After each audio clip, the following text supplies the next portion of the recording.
Assalamualaikum warahmatullahi wabarakatuh. Yang terhormat Bapak Bejo Santoso selaku dosen pengampu mata kuliah Manajemen Resiko. Perkenalkan, nama saya Risa Nartigesani akan mempresentasikan presentasi yang bertemakan analisis resiko penyebab bangkrutnya Lehman Brothers. Selanjutnya yaitu ada pengenalan Lehman Brothers. Lehman Brothers merupakan perusahaan jasa keuangan global Amerika Serikat yang didirikan pada tahun 1850 dan merupakan bank investasi terbesar keempat di Amerika Serikat. Lehman Brothers beroperasi selama 158 tahun sejak tahun 1850 hingga tahun 2008. Selanjutnya yaitu ada profil of CEO. Henry Emanuel dan May Lehman memiliki kantor pusat di New York City, Amerika Serikat, dan mengeluarkan produk di bidang jasa finansial, bank investasi, serta manajemen investasi. Selanjutnya itu ada latar belakang bangkrutnya Lehman Brothers. Yang pertama yaitu terjadinya krisis global. Krisis global terjadi akibat macetnya kredit properti atau bisa dikenal dengan istilah subprime mortgage yang menyebabkan Lehman Brothers mengalami masalah likuid. Yang kedua yaitu kegagalan pemerintahan. Pemerintahan tidak sanggup dalam memberikan talangan dana kepada Lehman Brothers atau bailout sehingga Lehman terpaksa kolaps.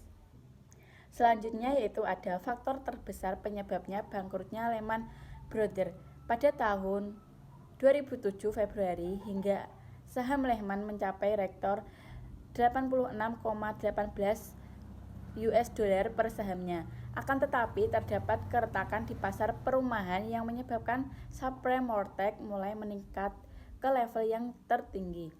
Menyusul ke hal tersebut, Lehman Brothers mengatakan resiko yang ditimbulkan oleh meningkatnya tunggakan rumah sudah terkendali, akan tetapi pada faktanya terjadi kredit macet yang menyebabkan perusahaan tidak likuid. Selanjutnya yaitu ada dampak kebangkrutan Lehman Brothers. Yang pertama yaitu penyebaban utama krisis global 2008. Yang kedua yaitu berkurangnya kepercayaan masyarakat terhadap institusi keuangan global. Yang ketiga yaitu memperlambat laju ekspor dan impor negara lain. Yang keempat yaitu PHK di setiap perusahaan sebagai imbas ketidakstabilan ekonomi. Selanjutnya yaitu ada analisis resiko manajemen. Menurut Montgomery tahun 2012, Brothers Holding atau disebut Lehman adalah sebuah perusahaan multinasional yang berbasis di Amerika Serikat yang bergerak di bidang penyedia jasa keuangan. Namun pada tahun 2008, bank ini memberikan penawaran berbagai solusi termasuk di investment banking, perbankan swasta, manajemen investasi dan sekuritas, serta penjualan pendapatan tetap. Bank telah melaporkan untuk laba bersih sebesar 4,192 juta US dollar pada tahun 2007, mewakili peningkatan 5% dari laba tahun sebelumnya sebesar 4,7 juta US dollar. Kasnya juga meningkat secara signifikan dari 5,987 juta US dollar pada tahun 2006 menjadi 7,286 juta US dollar pada tahun 2007. Oleh karena itu, Bank Lehman Brothers secara finansial kuat dan sehat pada tahun 2007. Selanjutnya yaitu ada analisis kebangkrutan PT Lehman Brothers pada penurunan perusahaan dalam manajemen keuangan. Penyebab kebangkrutan Lehman Brothers tidak disebabkan satu faktor saja. Lehman gagal karena kehilangan kepercayaan dari rekannya dan tidak memiliki likuiditas yang cukup untuk memenuhi kewajibannya. Lehman memiliki terlalu banyak aset likuid terutama yaitu seperti real estate komersial dan real estate residensi. Kegagalan dalam menghadapi krisis subprime yang disebabkan pada dua kesalahan perhitungan penting oleh manajemen Lehman, yaitu Lehman Brothers seperti pelaku pasar lain percaya bahwa krisis subprime tidak akan menyebar ke pasar lain dan ekonomi secara umum. Manajemen percaya bahwa Lehman memiliki kesempatan untuk meningkatkan posisi kompetitifnya, sementara lembaga keuangan lain mengurangi profil resikonya.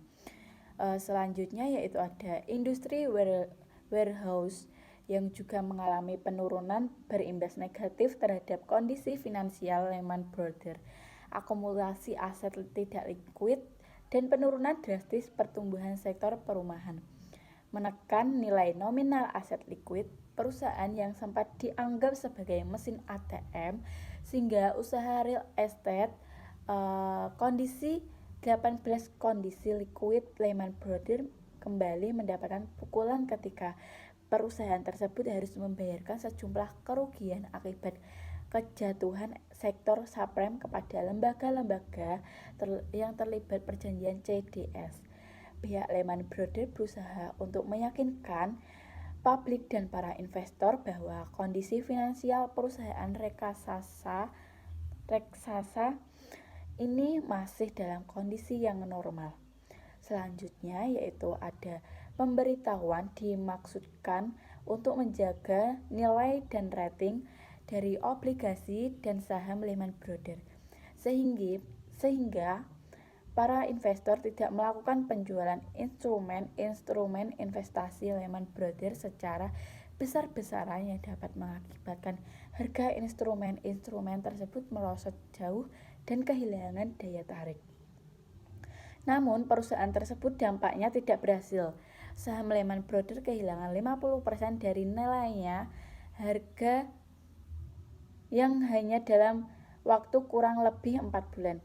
Harga saham Lehman Brothers turun dari level $40 US dollar per lembar sahamnya pada Mei 2008 ke kisaran $25 US dollar pada akhir bulan Juni dan $16 US pada bulan Agustus. Selanjutnya yaitu ada langkah mitigasi bangkrutnya Lehman Brothers. Ada analisis prinsip for financial conglomerate supervision. Yang pertama, menciptakan konsistensi pengetahuan di sektor keuangan dan produk dengan kriteria sama. Yang kedua yaitu menciptakan implementasi standar internasional sehingga mengurangi atau menutupi kemampuan arbitrage. Yang ketiga yaitu menciptakan pengaturan di lembaga keuangan yang dinamis. Yang keempat, melakukan penilaian terhadap resiko yang dihadapi oleh konglomerasi usaha lintas sektor. Yang selanjutnya yaitu ada analisis forum. Pertama yaitu penerapan kewenangan dan otoritas pengawasan. Yang kedua yaitu tanggung jawab pengawasan.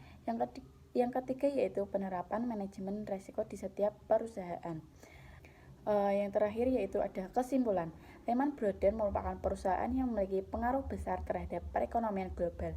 Bangkrutnya Lehman Brothers menjadi penyebab utama terjadinya krisis moneter pada tahun 2008. Sehingga dalam mengantisipasi agar suatu perusahaan tidak mengalami pailit seperti Lehman Brothers adalah dengan penerapan langkah mitigasi baik dengan metode analisis manajemen risiko ataupun dengan penerapan price play for financial conglomerate supervisor. Sekian presentasi dari saya. Apabila ada salah kata, mohon dimaafkan. Wassalamualaikum warahmatullahi wabarakatuh.